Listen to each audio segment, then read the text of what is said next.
Welcome back, everyone, and I'm here again with SBR contributor Jordan Sharp, and today we're going to be covering those Thursday NFL games. How you doing today, Jordan? Doing good, Dax. Thanks for having me back, man. It's always my pleasure, brother. All right, so in your article today, you covered that early game, which we're not going to get much into, and you said that the under 47 was your selection. Now, can you go over it really quick on why you got that selection on that one?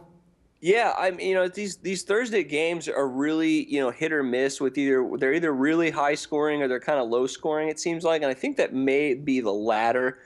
Maybe what we're going to look at here between this divisional game. Obviously, divisional games, I think, have a little bit lower scores normally than most. And with the total going up from 46.5 to 47 and 47.5, even in some cases, it just looks like a pretty good play. The under cashed between these two teams in their last meeting with one another last year.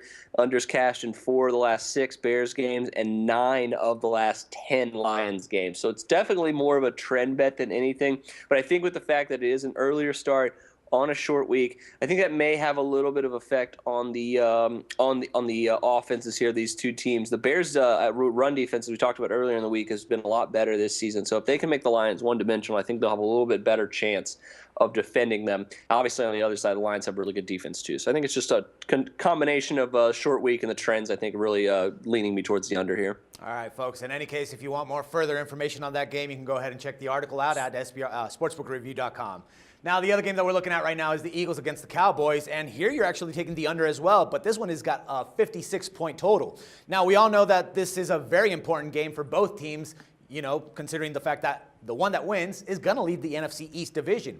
Thing is that, Philly has that up-tempo offense that puts up a ton of points, regardless if Sanchez is under center. And an iffy defense that we all know that isn't working that well. While Dallas has actually been ruling the running game. Now, why do you actually think that we're going to see a few points in this particular game, man? Well, you just said it right there, man. The Cowboys' running game, I think, is going to absolutely control this game. The Eagles are not going to be able to slow down DeMarco Murray, which means that they are not going to have much time of possession on offense on the field if the Cowboys are just running the ball all over the place.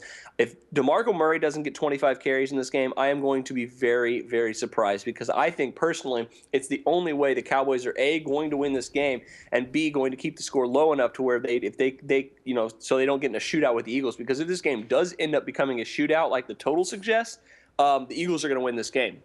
Like you said, they have a very prolific offense, very good team, regardless of who's under center for that team. But I will say this. I think because the total has been rising so much throughout the week, I think it's opening up more value for the under. It started at 54. It's all the way to 56. The under's cashed at 3-1-1 in the Cowboys' last 5 games against teams with winning records, and the under's 5-1 in the Eagles' last 6 divisional games. So I do think that the under here has a lot of value considering the high total. Last season we saw both times these two teams played, the under cashed, and in one game the final score was 17-3. So these two teams can get into some slower battles. Obviously, the Cowboys' defense is as good or better than it's been in pretty much any of the last 4 or 5 years meetings against the Eagles. So I think this may be a perfect storm here. Once again, like we talked about a little bit earlier, short week may have an effect on this game just a little bit, and wouldn't surprise me to see a game that finished at like maybe 27-21, something like that. But I still think that's obviously well under this total. I just think the sportsbooks may be, trying to get people to bet the over because they know the under actually might be a better play. All right, now let's take a gander at that Seahawks and Niners game. Now here, the selection that you're actually betting is the +1 on Seattle. Now, man, I would have actually agreed in this scenario if the game was being played in CenturyLink Field, but it's not. We're going to Levi Stadium here. Now, we both know the struggles that both teams have had enduring lately. Seattle doesn't have a reliable pass game, and the Niners are still looking a bit shaky considering all the turmoil going on in their locker room. But I think that home field advantage in this case will help the Niners eke out that win, man. I mean, what makes you think that the point is actually going to benefit us in this matchup?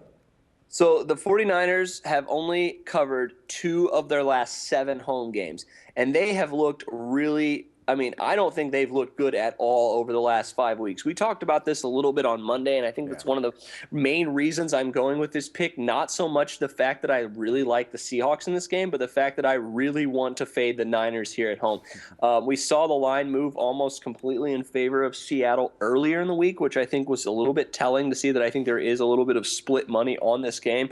But as we talked about Monday, if you watched our video, the Niners lost 2 weeks in a row badly to the Rams and the Broncos. They won a game against your Saints that they probably shouldn't have won. And then the last 2 weeks, they've only scored 16 and 17 points against the Redskins and some the Giants, I believe. So, I mean, this is not a convincing performance for me from the 49ers. And I think that Seattle, obviously, they haven't been great, and they're only 1-4 against the spread in their last 5 road games. So obviously, don't give me a ton of confidence. I think this is definitely my least favorite play of these 3. But I will say this, that I think that the Seattle, if they can get their defense going, the 49ers are having enough problems on offense to where this could be a game where Seattle could sneak one in and steal a win against San Francisco. We know this is an important of a game as Philly-Dallas is, because Philly-Dallas, you have the winner of this game that's going to end up becoming the leader of the NFC East. But for this game, the loser of this game might not make the playoffs in the NFC with the way the Cardinals are playing, unless, like we talked about, they go on like a huge losing streak, which is possible.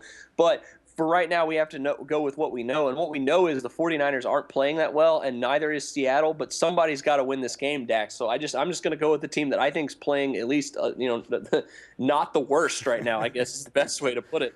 Yeah, I mean, like I say, I would have agreed with you if we were playing at CenturyLink Field and all. But the deal here is, 49ers defense is still pretty damn good, and the way that the Seahawks are just solely relying on their run game and whatever Russell Wilson can do, I think that, if they can't find that balance between trying to play the pass game, which they don't have at all, they might be, shut down. I like the fact that we're getting a point here, but a point really doesn't make much of a difference in a type of game like these. And you bring up a lot of valid points about the 49ers, that they haven't been, playing very well offensively and they haven't been doing much.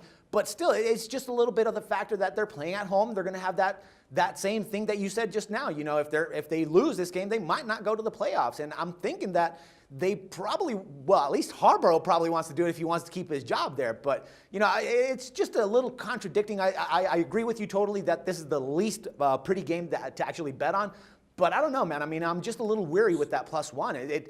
It started out as a pick'em, right, when the line opened?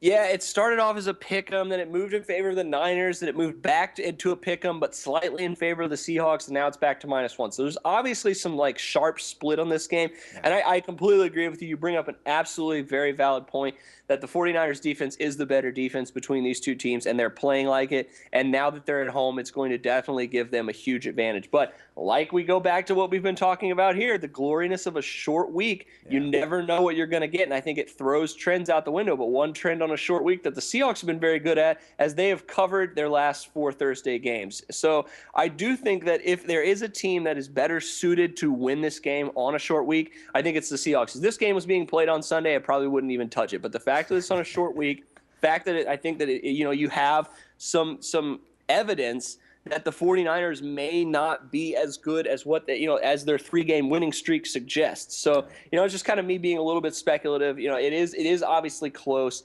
It could go either way, but I think the Seahawks here, I think everything is going in their favor for this game. I think that they could very easily squeak out a 3-point victory in this one. All right, Jordan, I guess it sounds pretty interesting. We got to wait and see what happens tonight. It's definitely going to be an interesting game. It's going to be a very defensive one. And I'm guessing, we can expect also a few points in this one. Anyways, my man, thanks a lot. And I look forward to talking some more football with you again soon, man. All right, Dax, sounds good. No problem, man. And for SBR Picks, this is Dax Floyd. The SBR Network offers free sports picks and game breakdowns, big money free betting contests year-round, a real-time Vegas-style odds monitoring service, and much more. So come see for yourself. To stay updated on SBR news and promotions, follow us on Twitter, Facebook, and Google+, and do be sure to subscribe to the Sportsbook Review YouTube channel to catch all our daily sports shows.